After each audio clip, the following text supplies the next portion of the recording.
ทุกสำเร็จแล้วนี่ก็เอาคือเอาให้ก่อนสิ ยังปาดสุดเดินทางบ่นี่นะสังเกตเกือบพี่น้อง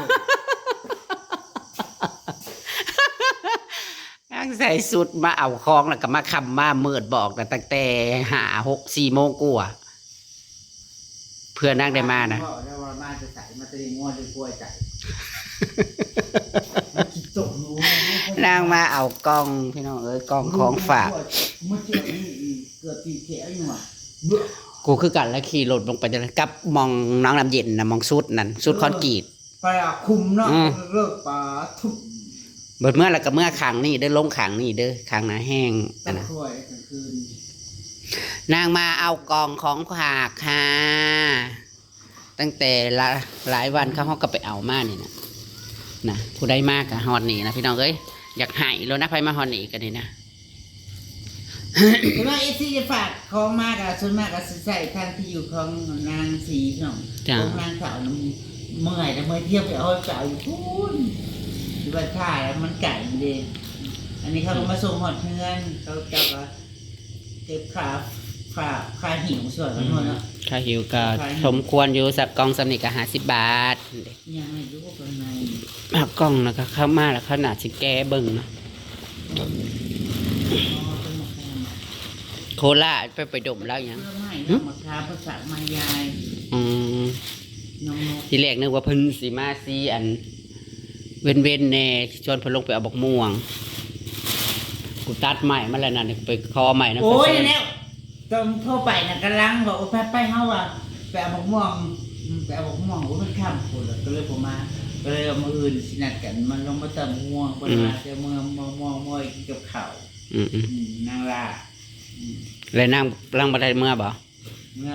หรือจะมาไหมอ๋อ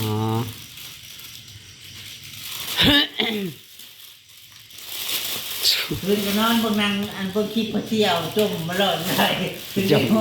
จมเอียงค่ะโอ้ยอันคอมเมนต์อันพูดนั่นอากาศเนาะอันลงบ้านก็ต้องถามต้องว่าพิษกันต้องเลิกกันบ่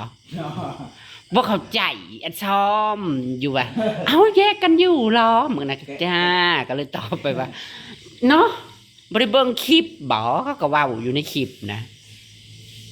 เวลาอันคือสิจอบสิซ้อมสิถ่าเบิงตอนมาเลิกกันบอกฮือนาใดสิจอถ่าเหยียบบอกฮือใดบุคนถ่ายเหยียบหลายเนาะแม่นตอนนี้มันคือจะมันคือไม่ได้ไปเลิกกันบ่เมื่อไรบ่พอเข้าใจบางเทื่อก็เนาะมันก็เห็นว่าก็สิเกินไปแล้วตีอิงคิงก็บ่ได้ไปน้ำกันเนี่ยเอาพิดกันราคามีเรื่องเลยค่ะบางคนกันอาชีพนั่นน่ะก็จะเข้าใจแบบเฮาก็ต่างคนต่างถ่ายลงช่องอยู่ดีกันนะช่องเขาลงไปเขาก็ถ่ายนอกจากมือได้บ่มีหยังถ่ายแล้วก็บ่ได้ถ่ายเราก็นอนอยู่บ้านแล้วบ่มีนั่นจะเฮ็ดหยังมึงว่าอยู่กันนั่นแล้วกูไล่ครอบครัวกว้างกูจะตื่นมาจะคิดไปไทยนี่จะคิดไปเฮ็ดไทยคิดหยังมันเก่าแล้วเฮ้ยเฮามันเก่าแล้วมันบ่ได้ใหม่ๆให้เราเฮ็ดนะก็ที่เฮ็ดมาเบิดแล้วคืนบ่ออกลงไปสิเล่นยังกำลังเฒ่านี่ยังบ่ได้ขึ้นยังบ่ได้ออกวันเล่นบ่ออกบ่ได้ซ้ำอย่าว้าวขึ้นมาก็ชนะนะเหยียบคือบางเทื่อน่ะก็พออยากจมลายกันคือว่าหั่นล่ะถ้าเฮ็ดออกปวกเฮ็ดออกเนาะ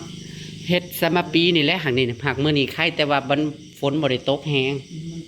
มันแต่ว่ามันมืดมาแล้วมันน่ะซื่อๆร้อยไปคนท้ายก็สิหาจุเนี่ยนั่นแหละซึ่งมันนั่งตุ๋ยก็ได้อยู่เฮ็ดปวกมันเปียกมันจืดแล้วมันออกหมู่บ่ใหญ่หมู่ละ10กว่าดอกนั่นนี่คันซำหมู่ละหมอแกงยังว่าพอได้แกงแต่พี่เพิ่นมาแล้วเพิ่นสิลงเที่ยวใต้บ่จักมื้ออยู่ประมาณจักมื้อสิลงไปน้ำจบยังเราเปอร์เซ็นต์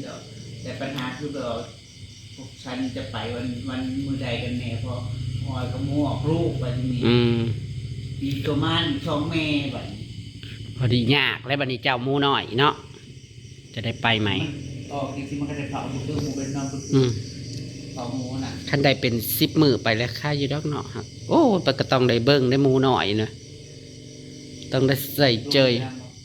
ฮะ คือเนี่ยคือเขามันตายไข่ดอก อ๋อเฮ้ยสิไปได้จักงูว่าจัก มาเป็ดไก่ ปล่อยให้ยานี่นั่นแล้วก็โอ้ยลบหน้าลบหลังเด้อเมื่อยเฉพาะให้น้ำง่วงนี่มันเมื่อยอีห้ามโอ้ยคันยามนี่นั่น คือสิบ่ได้ไปดอก ปักเซ่แกเมื่อท่านก็ไปน้ำตกสิมีหยางหักมันเห็นแหละ ที่เราไปน้ำกับสิพาไปหอนน้ำตกอยู่ ตอนแรกอะตัวที่ไปเรียนเที่ยวบ้านประสูก็ คันว่าน้ำตกน้ำเต็กน่ะก็มันก็เห็นมาเมดแหละมันบ่สะดวกนี่แหละคันความคืดความอยากไปนะผู้อยากไปทั้งพี่แถวท่าแขกท่าเขือกนี่ซะก่อน เนาะ แม่นมันสิงามอยู่เลยเดี๋ยวเปลี่ยนเพราะว่าปักเซ่นี่มันกับน้ำตกก็ได้เห็นเกือบหมดทุกน้ำตกแล้วอยากไปทางเหนือทางเหนือ ปีใหม่อากาศดีพวกนี้เราก็เที่ยวจ้ะ จังว่านั่นแหละนั่นน่ะไปพ้นต้นหนาวบ่ช่วงนี้บ่มันหักสีบ่แพงบ่ขาดโลดขาดเลือนก็แต่พ่ออยากไปอยู่ได้ ก็จะทั่วไปทั่ว เราไปเป็นกลุ่มแล้วนี่นะเป็นแต่อยากไปอยู่ มันจะทั่วกลุ่ม เฮาก็ไปแถวใกล้ๆนี่ก่อนนี่นะชวนเขาอีกคำอย่างหมู่หลายๆคนไป2 มื้อ3 มื้อรวมแล้วเนาะนี่หั้นนะค่ารถกะน้ำมันมันก็มันสิบ่แพงปานใดติตอนนั้นยังว่านาคารน้ำมันแพงนนนี่นั่นก็อยากไปอยู่จ้าเมื่อยๆมาลังเทื่อก็อยากไปเที่ยวอยู่ไปกับหมู่หลายๆคนเนี่ยมันก็สิม่วนไปอีกแนวนึงเฮาไปเป็นกลุ่มมันนะไป1 2 คนมันก็ จักสิเว้าน้ำพายอะไรมันบ่ได้มีหยังสิอยากเว้ากันคันมีหมู่ตัวเองไปหลายคนเฮฮาปาร์ตี้แค่แน่มันเว้ากันแตกสวดๆอยู่เงียบสงัดแต่เป็นห้องเอ้ยหากบ่ฮู้ว่าฝนมันสิตกอีกบ่นี่นะเด็กๆมานี่นะอยากให้หยุดจากอาทิตย์หนึ่งให้มันเหือดมันแห้งแน่นางแห่งกับมาคำหนทางทางออกเงินเจซีนี่กับที่1กูมาแต่บ้านเมื่อวันนี้กูกะบ่ได้มีหมองหลีกคอยมาดิ เนาะสเตย์ออกเนาะสว่างออกสเตย์ แล่นรถละเช้า เปื่อย เช้าก็ว่านั่นแหละ โอ้ยมันเรา หนทางนะบ่แถวบันดง ก่อนหมดกระถางมองโค้งชนะเราป๊อดเละอีสอนจุดมันจะใจเติมหนึ่งมันมาเที่ยวมาเนาะเที่ยวจากกินหุ่นเนาะ นู่น ทางมันไม่อะไรไหน ลำบากแล้วนะยามนี้นะ ออกบันดงแค่บันดงป้า บันดงเขาแห้งก็บ่เคยสอมบ้านขึ้นก็บ่ได้สอมเดือนนี้นะมันมีทางคอนกรีตแล้วก็ได้หนีกันเพื่อเห็นเพิ่นว่าแนวใดถ้าอยากมีต่อบ้านมาเด้เนาะคอนกรีตทั่วเบิดไปหาสู้กันก็สำบายเนี่ยอันนี้พี่น้องเอ้ยระยะทางซ้ำนี่ก็ขึ้นเงาะรถสิไปสิมานะคันยามแรงก็ได้ก็ว่ายามแรงก็ขี้ฝุ่นอีกเลยไปทางใดก็ง่ายง่องอยู่ยังมืออื่นแหละพักกันมาขึ้นต้นมะม่วงหักกูในะเด้กูคอใหม่น้ำซาเซินมาเลยนี่เสียเอามาต่อยได้มัดของใส่อยู่นะมัดของใส่เลยสิอันนั้นเอาเทอละหมาก2 หมากอันนี้เด้เอามื่อนี้ซุ่มเขาน้องเขาออกมาเอานะ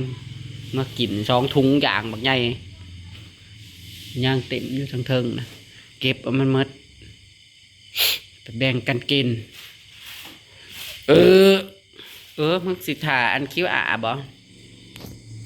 เบิกสิเอาคิ้วอาให้นางก่อนอันเก่า100อันนี้50 บาทงั้นสดกับบ่มีบ่150 บาทก็ได้ใส่คิ้วคิ้วอาไปคอยไปคอยมาได้นะสิหอยเอานั่นน่ะมันสิบ่นักเต็งเวงบ่นี่แหละพี่น้องเอ้ยมอง ไว้มาก็ต้องได้อันนั้นมองนี่นะตารถกระหุงอยู่บ่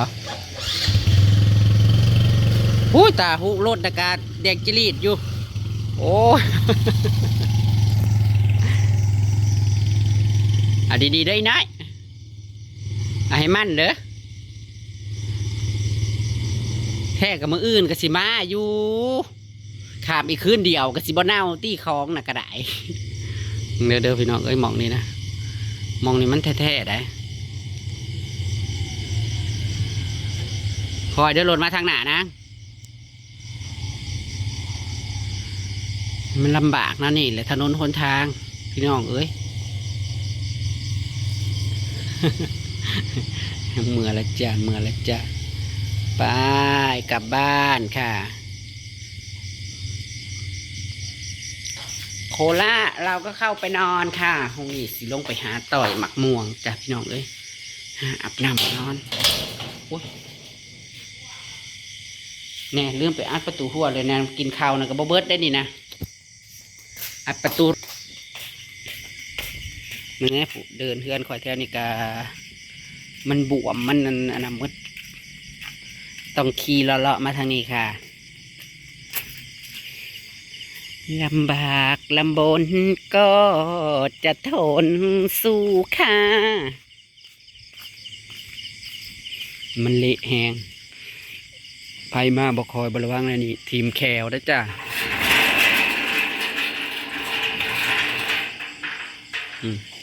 จากลูกจากเต่ารถใหญ่มากคอยเด้อค่ะวางอันเว้นนี่ติ้วเต้าติ้วเต้าติ้วเต้ามันลื่นมันไปบ่อยากได้พันบ่หูพันมันหลีกลงมาทางนี้ห้วยเกิดมันพันลงคลองทางนี้ก็มาอีกทางเนี้ยก็มาเอาดีๆแล้วจ้ะ